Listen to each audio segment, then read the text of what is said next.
欢迎回到壁画太多助眠故事。最近呢，收到很多朋友的建议，希望能把故事分为上下集，因为2个小时的故事真的太长了，每次都在故事还没有讲到半个小时的时候就睡着了。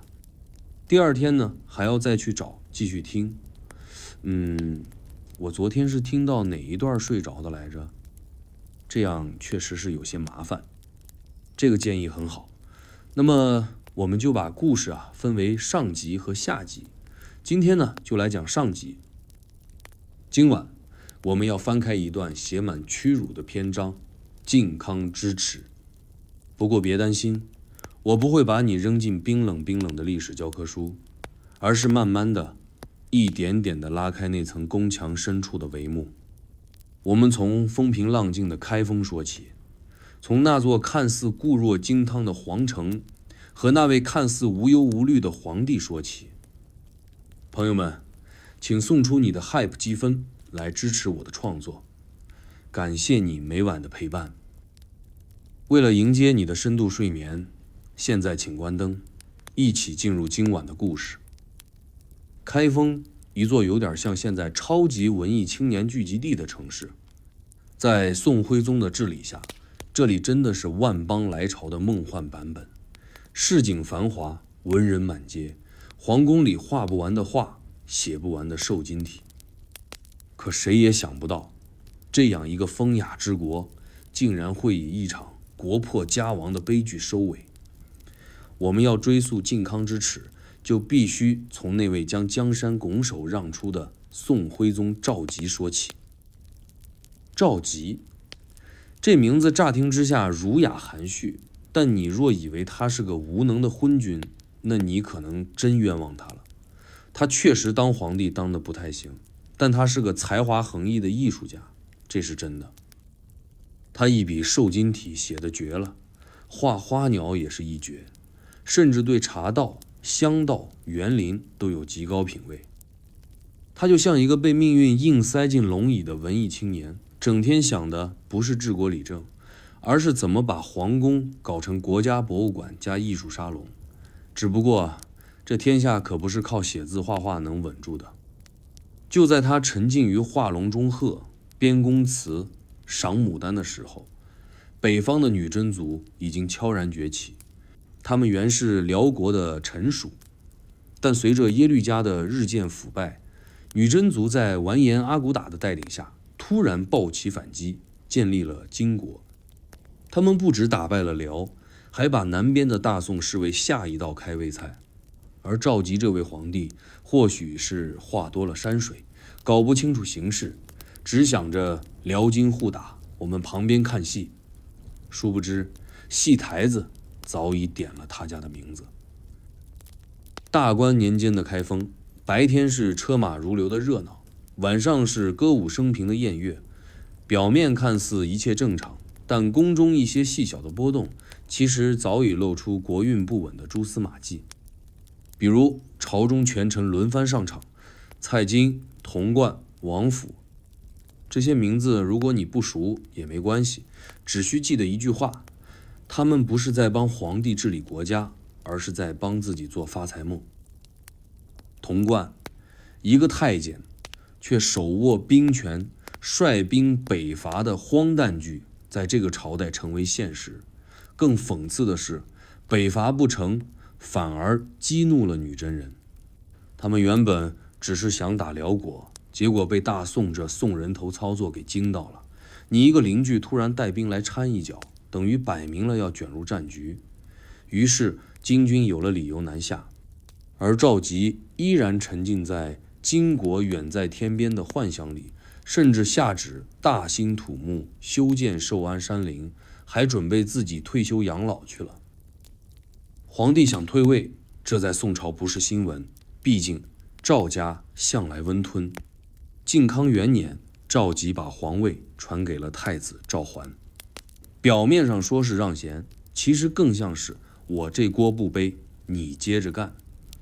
赵桓登基，成了宋钦宗，一个原本没太多准备的皇子，硬生生被推进了国家的泥潭中央。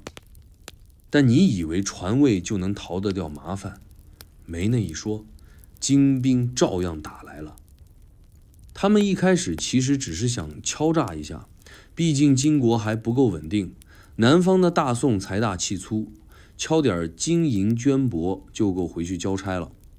于是金兵第一次南下，赵桓赶忙赔礼道歉，送银、送地、送人。但问题在于，赵桓嘴上说软，心里还挺硬，赔完了还偷偷联合辽的残余势力反金，这下就像点燃了2次火药桶。金军再次杀到，带着怒火和更大的野心。赵佶这时候想，养老不香了，又从山林里被请出来，陪钦宗一起想办法。父子2人连连发出诏书，想靠谈判求生。可朝中大臣一个比一个会演戏，有人主战却没兵，有人主和却贪财，更有不少反复横跳的人。昨夜还说打，今早就劝降。开封城外金兵驻扎，城内却还在争论该不该修德政碑。你说讽刺不讽刺？百姓当然惶恐，但更绝望的是，他们感受不到任何实质的保卫措施。守城的兵马老早就被拖去北伐耗光了，城中粮草不齐，百姓人心惶惶，却还要装出天朝上国的架子来。从表面看，开封的宫墙依旧巍峨，皇宫里的钟鼓依旧响着。可夜深人静时，那些隐藏在墙角的惊慌，街边哭泣的婴儿，被临时征调的壮丁，还有眼神逐渐麻木的太监与宫女，才是这座城最真实的表情。风平浪静是假的，所有人都知道一场风暴就要来了，而皇帝和他的朝臣们还在期待金兵会看我们赵家的面子，撤兵而归。历史不会给傻子太多机会。从赵佶退位的那一刻起，赵家皇族的命运已经注定要被拖进一场北国囚笼的冰冷深渊。赵佶退位的那天，宫里没有欢喜，也没有悲伤，只有一种诡异的空洞感。表面看，他主动让贤，仿佛一个高风亮节的艺术型老皇帝，功成身退，潇洒转身。可只有极少数人看得出来，他其实不是在传位，他是在逃命。他把皇位交给赵桓，也就是后来的宋钦宗。这位太子在父亲的养尊处优下成长，身上有着赵家一贯的温和与谨慎，却少了真正的判断力与担当。他不是那种会大刀阔斧做事的人，更不是铁血风格的君王。他是一位如果没有乱世，或许可以当个好皇帝的人。钦宗登基时，开封城的局势其实已经非常微妙。虽然暂时和金人达成了一次赔款换退兵的协议，但金军根本没有撤得太远，就像一头站在边上的狼，随时准备再次扑上来。这时候，大宋朝堂上出现了一个非常致命的问题，钦宗不知道该信谁。李纲是主战派，铁血硬汉，想调集兵力，拼死一搏。他有激情，有决心，也有一部分民心，但他的敌人太多了。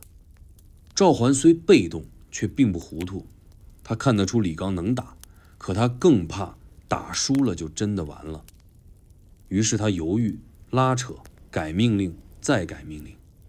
李纲几次三番被启用，又被罢免，简直像在坐过山车。而另一边，朝中的老派文臣们，尤其是那些靠讲仁义、混官职的，他们更喜欢和。他们相信人之初性本善，相信金人只要拿了钱就会走，问题只是价格合不合适。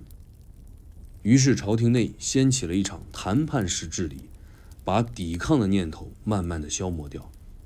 你可以理解为，这时候的大宋内部就像公司高层开会，一边主张加大投资拓展市场，一边坚持削减成本保证现金流，结果最后产品没推出，账也亏了。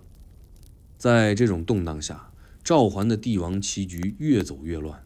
他不是没有想过反攻，也不是完全没有胆量，他只是一直在幻想有没有可能金人还不至于太狠。他对局势的判断永远慢半拍，每一次决定都被现实拖着走。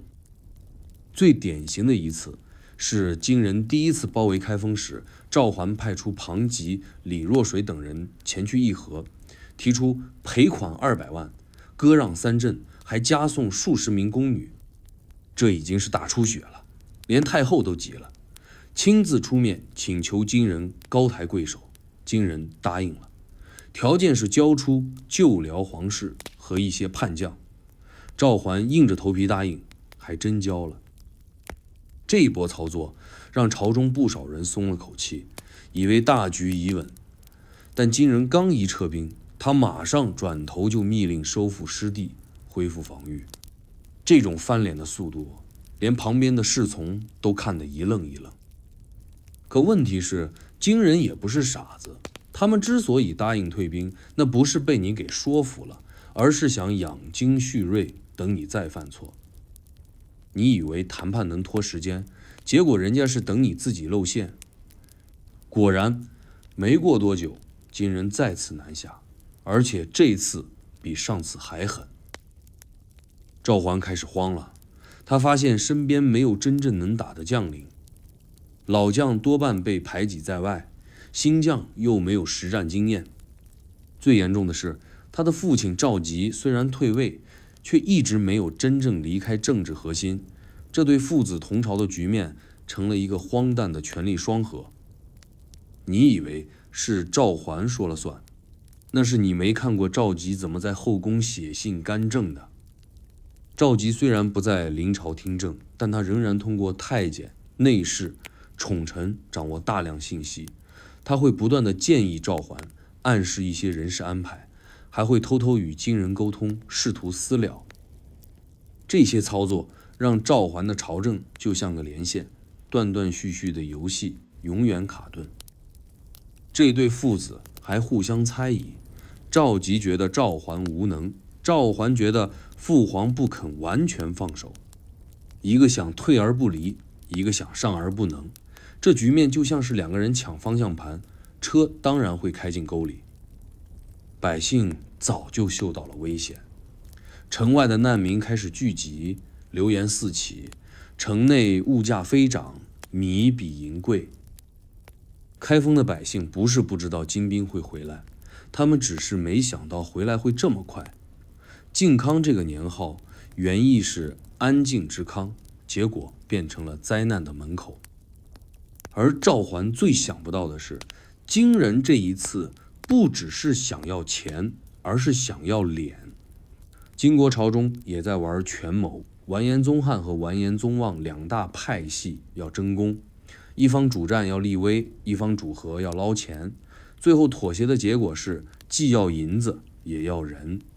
而这个人不再是将领、宫女、边地守臣，而是赵家的皇帝。金军再次南下开封，速度比上次更快，气势更盛。赵桓试图动员守军，但他发现自己能调动的资源极其有限。他调李纲守城，但又怕李纲功高盖主。他想请父皇献策，却又不甘心被当傀儡。最终，他在犹豫中下了一个致命的命令：打开城门，谈判。这个城门一开，几乎就再也关不上了。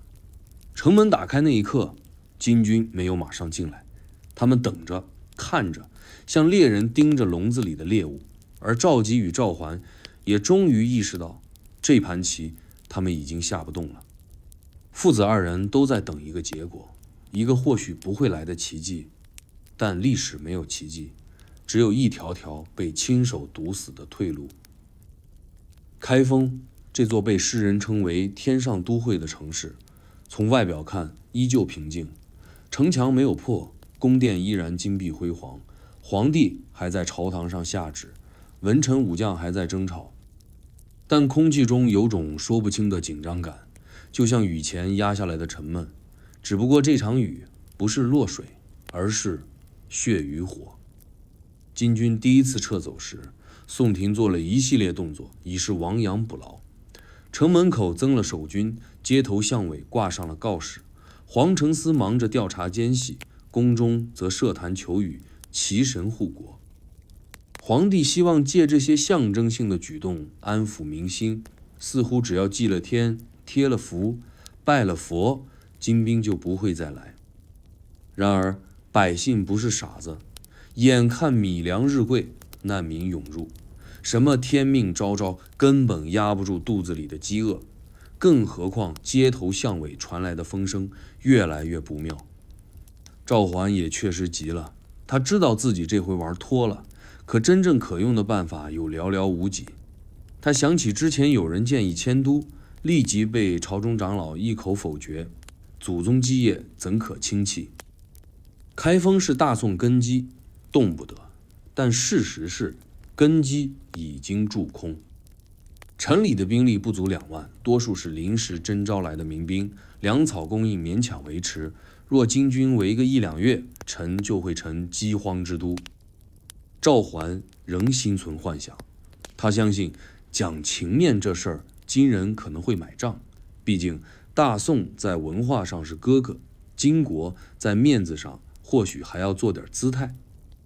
他派出更高规格的使节团，再次赴金营谈判。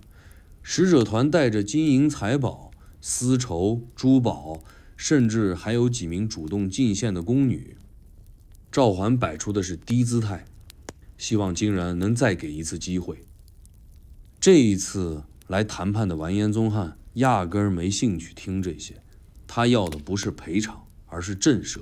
他明确表示，这次来不是为了钱，是要人，皇帝也得走一趟。使者回报这个消息时，赵桓差点瘫坐在御座上，朝中一片哗然。要皇帝戴冒号的北上，这简直是对大宋最严重的侮辱。可这侮辱偏偏没人在短时间内提出有效的解决方法。钦宗先是震惊，继而怒骂，随后陷入长时间沉默。大臣们议了3天3夜，有的建议死守，有的建议全城迁移，有的甚至建议临时立太子，让他挟皇室南逃。最终这些都变成了噪音，因为现实只给了他们一条路，开城受降。这一幕从外表看似乎还保留着体面。宗翰带着主力兵团驻于城外30里，派出使者与城内交涉，名义上是协商过境，实则等待城内自乱。赵桓下令封锁消息，可早有百姓偷偷翻墙逃出，将金军重围的景象传遍城中。市井开始骚动，城中流言四起，皇帝将被掳走的话传得比官府的布告还快。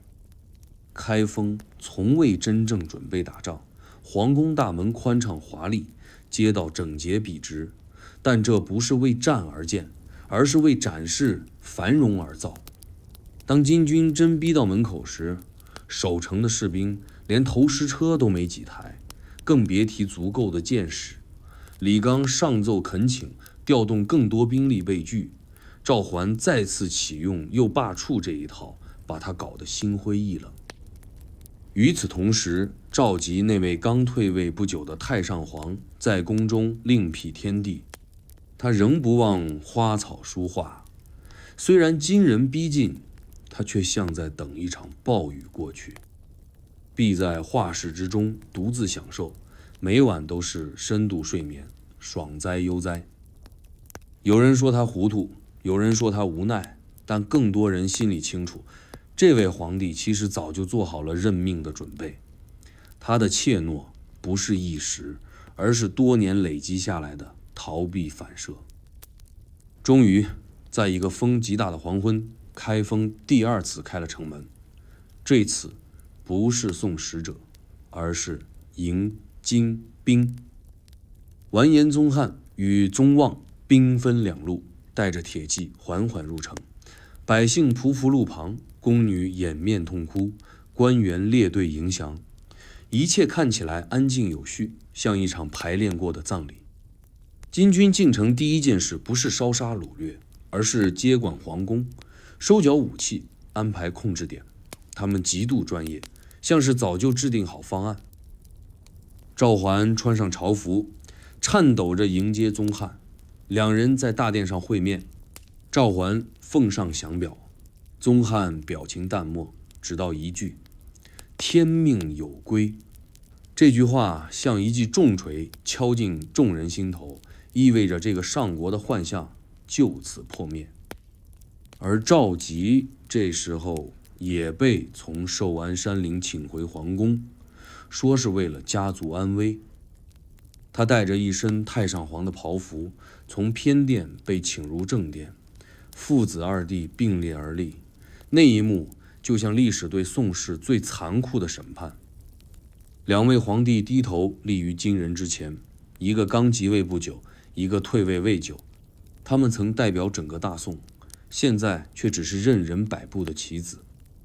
这场受降仪式之后，金人开始对皇室进行系统盘点，所有宗室、后妃、公主、亲王、宦官、大臣全都登记造册。他们不是被俘虏，而是被接收。金人说这叫迎奉二圣，其实就是将赵家彻底纳入金国的战利品的目录中。百姓终于意识到，大宋不是战败，是亡国了。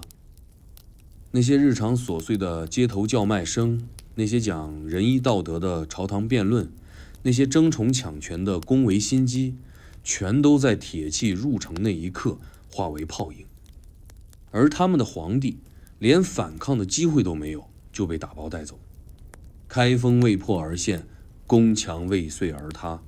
这座城用最体面的方式接受了最耻辱的现实，而这仅仅是靖康之耻的起点，真正的黑夜还在后面。金兵进城的那一天，开封没有刀光剑影，没有万人尸横，却比流血更刺痛人心。他不是在战场上被攻陷，而是在谈判桌上自己把钥匙递了出去。宋朝不是被打败，而是被下瘫。比城池陷落更可怕的是精神投降。有一句老话说得好，打人骂人不要侮辱人。赵桓穿着象征帝王威仪的衮冕，在大殿里站了一整天。他以为自己交出国书，纳贡赔款，亲自受降，就能保住最后一线尊严。但他低估了金人的胃口，也高估了自己的筹码。完颜宗翰与宗望这两个金军主将，一个冷静如冰，一个桀骜如火。二人表面照章办事，内心却已经视宋廷为囊中物。他们要的从来不只是金银。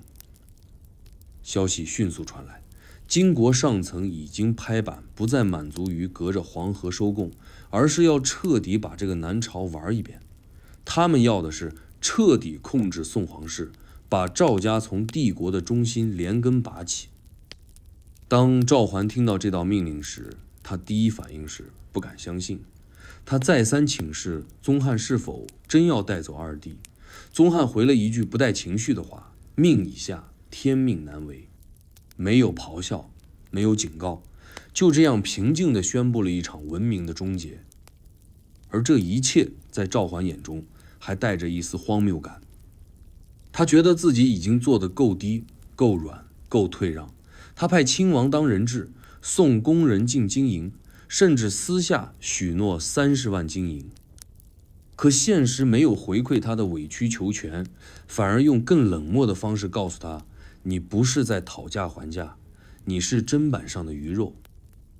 在这场被金人称为迎奉二圣的行动中，开封被分区接管，宗室成员集中押送，后妃宫人全部登记造册，内侍宦官一一列明清点。每一项操作都冷静精确，没有半点慌乱。金人如同执行一项井井有条的资产清算计划。赵佶和赵桓一老一少被暂时安置在皇宫正殿。宫中传言说，他们明日就要动身北上，具体去哪里无人知晓。皇室成员开始慌了，公主们哭声一片，太后跪地求情，老臣们泪流满面。有人想逃，有人想躲，有人甚至试图刺杀金使，结果当场被斩。皇宫仿佛一夜间变成了囚牢，每道宫门都加了金兵守卫，宫人们如同笼中鸟，惶惶不可终日。赵佶终日沉默，不再作画，不再吟诗，只是呆坐窗前，一言不发。赵桓则像被抽走脊梁，整日沉溺于诵经祈福，仿佛再念几遍佛号，金兵就会心软。就在这一片低气压中，一道极其特殊的圣旨被秘密拟定。这不是赵桓写的，也不是赵佶写的，而是群臣在绝望中逼出来的。内容是建议让太子监国，赵佶、赵桓父子暂时北巡，换取大宋江山一线生机。这封奏折经过几位老臣联名，最终交给金使，意图通过主动请命来遮羞。金使接旨后冷笑一声，回了2个字：太晚。赵佶这才真正明白，这不是和谈，是清算。他终于低声问身边宦官，是不是该走了？宦官没敢作声，只是把披风搭在他肩上。赵佶望向宫外，春天刚刚过去，柳絮飞舞，宫墙之上挂着一缕残阳，像是最后的光辉，也像是命运的讽刺。第2天清晨，一列出巡队伍悄然从后宫启程。金人封锁了消息，没有鸣锣，没有百官送行，甚至没有正式昭告天下。赵佶与赵桓被迫换上便服，骑着金人准备的马，身边跟着数十名精兵和几名内侍，队伍不大，却寒意刺骨。他们并不清楚目的地，只知道是北上，但没人告诉他们终点是哪里。百姓看到这一幕时，先是震惊，继而哀嚎。一些忠臣在街口拦路痛哭，想跪请2圣留下，但金兵用长矛驱散人群。有人在街头高喊天王赵宋，立刻被拉走，不知去向。百姓们开始意识到，这不是送使节，这是压皇帝。赵家真的完了。而就在这队北上车马后方，另一批宫人队伍也悄然出发。这些人多数是后妃、王妃、公主，也包括大量宫女。他们被金人列为随行人员，实际就是战利品。金军中早有传言，这些中原天香会被分配给贵族与战将作为奖赏。女子们知道这意味着什么，她们哭，她们叫，她们求死，却没人回应。金兵只管点名、登记、上车，仿佛在处理一批牲畜。有位公主试图服毒，被救下；有位贵妃跳车逃跑，被当场斩首；还有一位宫女装疯卖傻，混进城中，被百姓偷偷藏起。她最终活下来了，但这一生再也没有讲过话。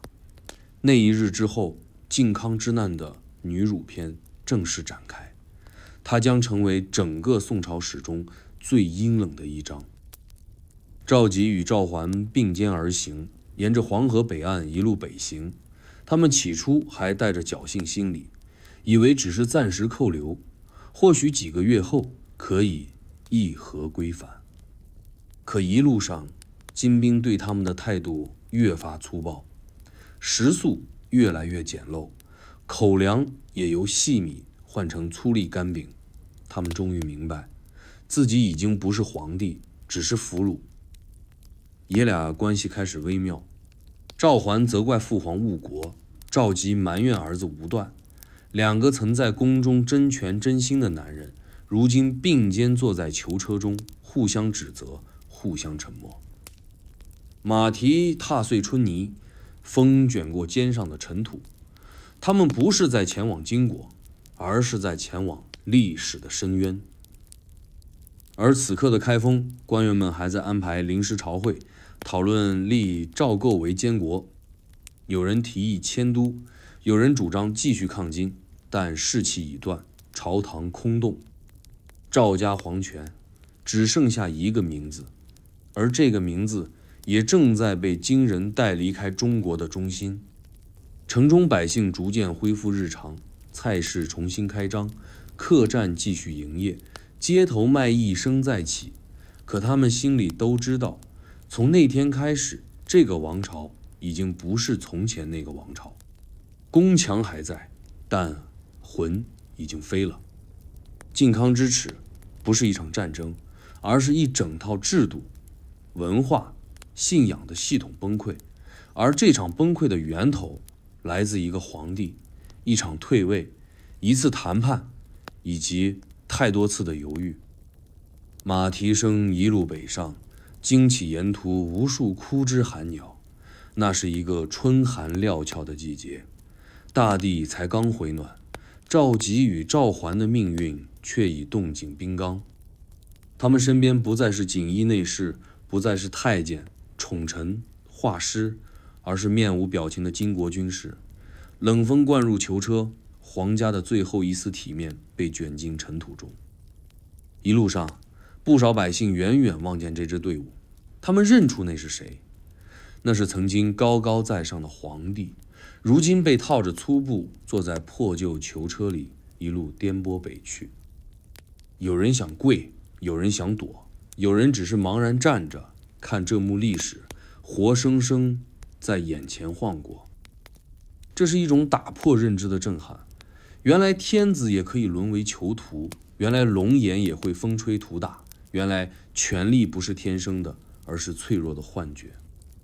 金军此行沿途收罗了大量大宋工人、王室、文臣、工匠、艺人，甚至连擅长杂技和相面的术士也被强行掳走。他们不是在押送一批俘虏，而是在搬空一个朝代的文化基因。沿着黄河向北到达燕山，再转入辽西，他们即将被安置在金国设立的囚禁重地五国城。这个地方并不大，却如同地狱入口。赵佶与赵桓将被封闭在这座与世隔绝的小城中，过着连普通囚犯都不如的日子。五国城这个名字听起来像个地理名词，但在赵家人耳中，它就是命运的审判地，是天命彻底转向的标志。抵达五国城时，是一个灰蒙蒙的清晨，远处山头积雪尚未融尽，空气中弥漫着潮湿煤气。赵佶下车的那一刻，鞋底被泥水沾住，他低头看了一眼，仿佛整个人也陷进去了。青宗的眼神更空，像是一路走来把精神丢在了路上。他们早已没有随从伺候，饮食粗劣，居住之所是一片改建后的破旧营房，3、5人一屋，草席为床，水缸为罐。经人安排了一套管理制度，每日定时点名，不许随意走动，连读书写字都需申请。赵佶起初还试图写字作画，自我安慰，可没多久，他的纸笔被收走，墨被扣下，只因经营上报称皇宋旧主有谋叛之意。他只能用指甲在墙上划，用煤灰在木板上画，那些鸟、花、诗句变得模糊且扭曲，就像他曾精致华美的审美理想被现实踩得稀烂。赵桓则陷入一种沉默的恍惚，他不是无感，而是羞耻。他明白自己是被金人当猴子一样挂出来羞辱的那种俘虏。他原以为谈判可以保江山，没想到被人当筹码拐走。他曾以为退让是智慧，结果却发现那是陷阱。他醒得太迟，而那份清醒伴随的却是日日夜夜的自责。宫中的妇人、太后、妃嫔、公主被金兵随意分配，有的成为玩物，有的被卖入民间。赵桓每听说一个熟悉的名字，就像胸口被钝器捶了一下，可他什么都不能做，什么都不能救。五国城的生活极其单调，但金人不会让他们就这样平平无奇的老死，他们要看赵家人被羞辱、被嘲弄。于是开始了皇室观赏计划，定期让他们穿着旧日朝服，模仿登基典礼，假装临朝议政，供金国贵族取笑。甚至还有一次，赵佶被要求为金主作画，结果他画了一只孤鹤栖于枯枝，引得金人哄堂大笑。画得好，孤家寡人。还是那句话啊，打人骂人不要糟蹋人。这不是审判，而是凌迟，是一种没有刀弹日日流血的屈辱。赵佶最初还能忍，渐渐心气被磨尽，他不再作画，连每日点名都目光空洞。他失去了身份、语言、人格，变成了一个活着的符号，被挂在金国贵族酒席上的谈资。钦宗比他更早崩溃，他开始咬指甲，自语不识经教，有时夜里发出低哑的哭声，如野狗呜咽。而与此同时，南方的宋史并未完全覆灭。赵构，也就是赵佶第9子，在南京经河南商丘匆匆登基，建立南宋。他派使者试图赎回2圣，金人起初装模作样的谈条件，实则根本无意放人。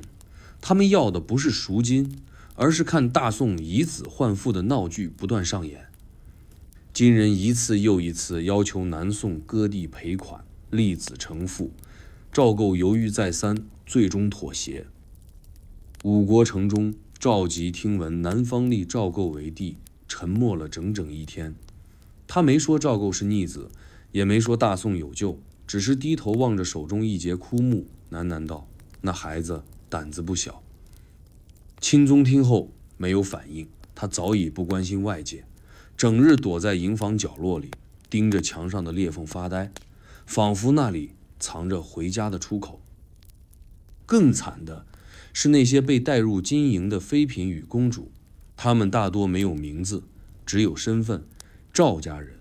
她们的命运远比皇帝残酷，有的被迫嫁给金军将士，有的被转送边地，有的在途中病死、跳井、自尽，尸骨无存。而她们原本是金枝玉叶，是皇后、公主，是皇宋天女，可在金人眼中，她们只是俘虏女人。靖康之耻，不只发生在城破那日，也不止在掳走那刻，而是从这一路北上开始，每一步、每一眼、每一个呼吸都是深渊。开封城破之后，所有的秩序开始解体，而比城池沦陷更快的是人心的溃散。皇帝被掳走，皇后、公主、王妃、宫女一并押往北地，朝中大臣或被屠戮，或被羞辱，或被带走做俘虏。可有一群人却在这场动乱中悄悄浮出水面，悄无声息地左右着命运的方向。他们不是战场的将军，不是文臣的谋士，而是后宫中的女子们。靖康年是中国历史上最残酷的宫斗现场之一，没有明争暗斗的心机对白，没有珠钗翠羽的香艳对峙，有的只是生死攸关时刻的挣扎、算计和交易。随着金兵控制皇宫，这些原本躲在深宫之中的女子被打散成不同等级、不同用途，变成一张张写满身世、封号、年龄的名册。金人很清楚自己要什么，不仅是赵家的男人，还要赵家的女人，要他们的身份、他们的血统、他们的尊严。太后一开始还试图强撑尊严，她披着朝服，带着宗室女子出面迎接金使，口中称愿与国共存亡。但她很快发现，对方压根儿不需要她的忠贞，更不在乎她的头衔。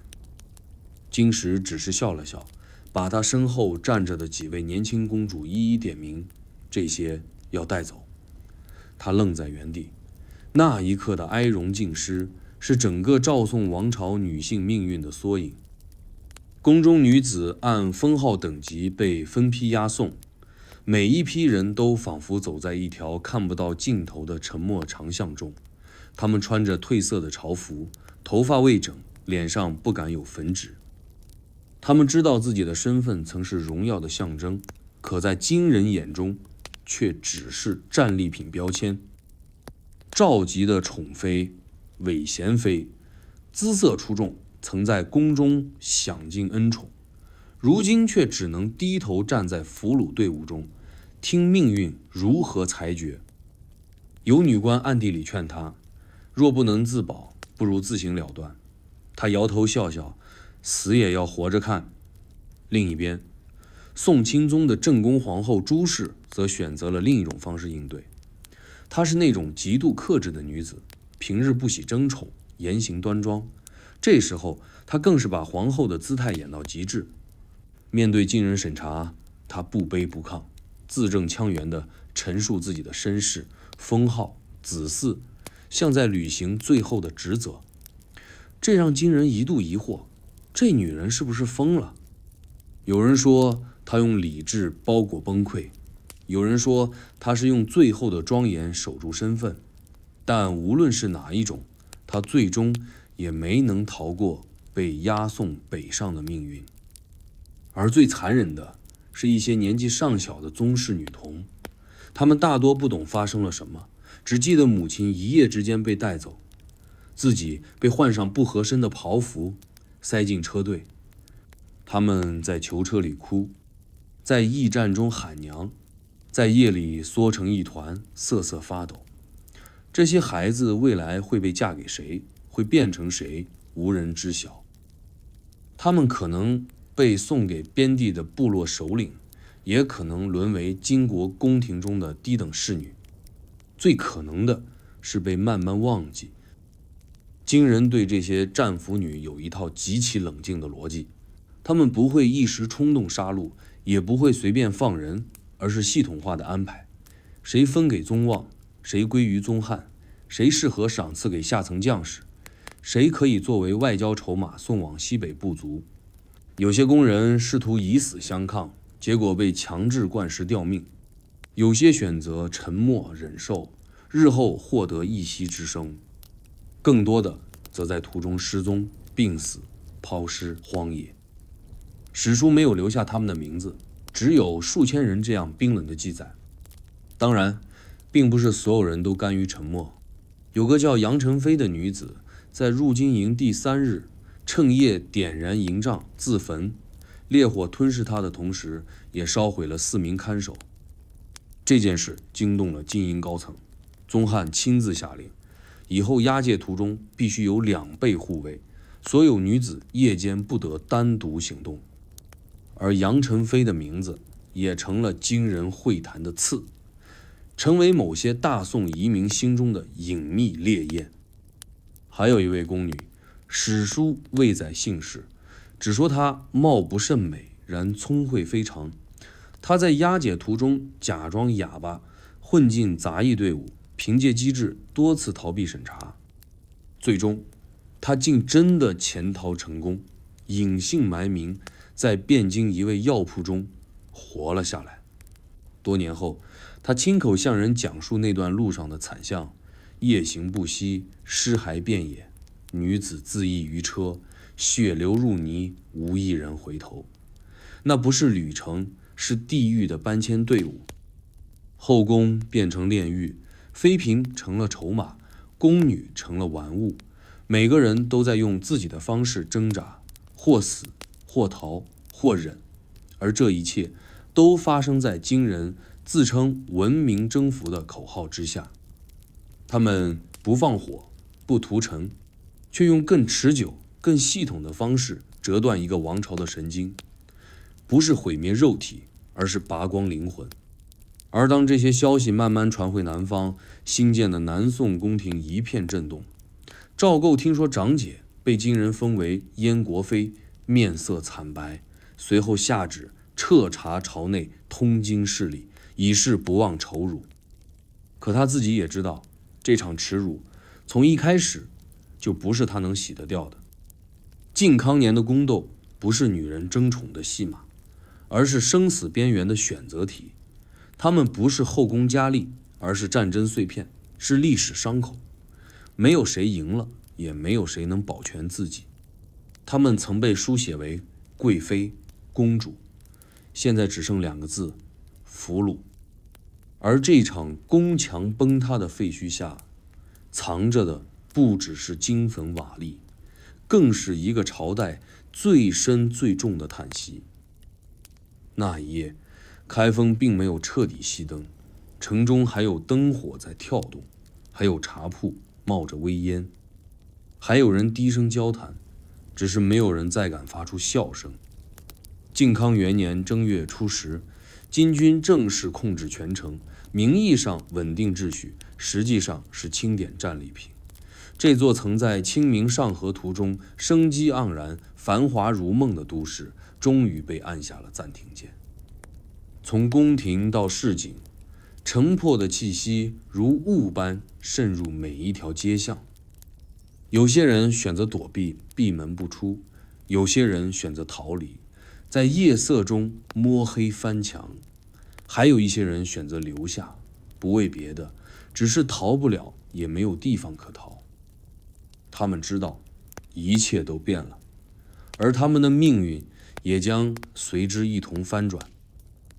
皇宫那头，赵佶与赵桓已被带走，留下的只是宫殿与余生。一位老宦官说得好，这宫啊，空着比人多的时候更吓人。昔日富丽堂皇的内廷，如今冷清的只听得见风声和老鼠刮地的细响。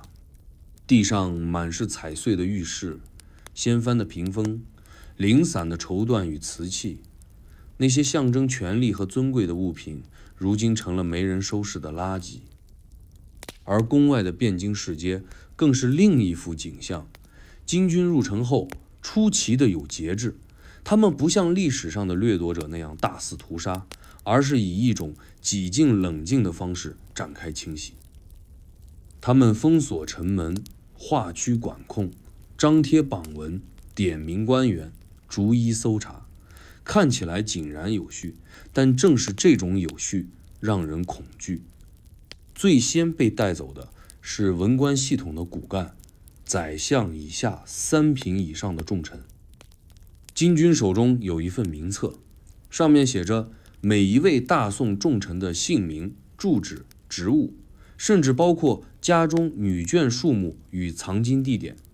许多官员惊诧，为何连我家的后院修了几间屋都知道？他们不知道，在金军进城前，已经有一批潜伏的地导先行入城，收集情报，做了系统化的灭国预案。接着是开封本地的富户商贾，这些人是北宋经济繁荣的缩影，平日里挥金如土，庄园连片，可这时候财富反成祸根。金军设立专门机构，查抄金簿，一一入户，盘点财物、玉器、古玩、字画、金银、绸缎，甚至连一户人家后院种的芍药都被拔去，说是贡品。有人想藏，有人想逃，可都逃不过被搜得底朝天。有个名叫钱大富的商人，平日好交官员，家中藏金100万。金军入城那日，他一早送子女逃出，自焚于宅院中央，只留下一句：宁为土，不为金。而街头巷尾的百姓真正过上了睁眼即梦碎的日子。市井中的买卖仍然存在，但交易的物品变得奇怪：头发、破布、旧锅、干粮、骨头。有人用一块肥皂换一口米，有人用自家雕花床脚换了2碗汤。曾经坐在茶楼高谈阔论的文人，如今挤在河边刷锅讨饭。昨日的上门女婿，今天可能成了金兵的地陪。人与人的距离一夜之间塌陷。最荒诞的是，那些金兵开始在城中招亲，他们带着翻译在街头张榜，联姻者赏银5两。一时间，无数被掳的女子被婚配出去，有人是被强迫，有人是为了保命，有人则是被家中长辈送去换口饭吃。一位年仅14的不招女儿被父亲亲手送去，换得5袋麦面。他临走前不哭，只说：我去给娘多换点吃的。还有一些聪明人迅速转身，他们开始讨好金人，主动供出官员藏匿处、富户藏金处、仓库粮储处，甚至还有人主动向金兵献策，如何以最低成本控制城中秩序。有人因此得了半袋米，有人隔天被拉去北门外砍头，金人只信服从，不信忠诚。而真正的崩溃是文化层面的。当金人强迫开封学士院交出所有藏书手稿时，无数文士痛哭。他们不是因为家破人亡，而是眼看着天禄阁藏本、太清楼秘谱、宫廷字画被一捆捆扔上牛车。一位老书生跪在地上挡路，被踢翻，血流不止。他捡起半夜破损的《周易》，一边擦血一边念：“乾坤未灭，文脉当传。”有人暗中把《礼记》焚进衣山，有人烧毁诗集，以免落入敌手；有人偷偷在墙上刻诗，写下“瓦砾辩经诗，书香归梦中”。在这片文化最辉煌的土地上，文化成为最后的抵抗，也最容易被消灭。到了深夜，开封终于陷入一场真正的寂静。这不是城市的沉睡，而是所有人同时停止说话、停止呼吸的静默。夜风卷起地上的纸钱，断旗、破布、血痕，如梦如幻。人们坐在自己家中，不知道明天金人还会带走谁，不知道这座城还能保留什么，也不知道他们自己还是不是宋人。靖康元年这一夜，开封无战火，却血流心间，没有爆炸声，每一声沉默却都在回响。而这一夜注定被后人铭记，不是因为它多么惨烈，而是因为它太安静，安静的像是一场无形的火焰，在深夜烧尽一切，烧尽所有。好了，朋友们，今天的故事就讲到这里，我们下期见。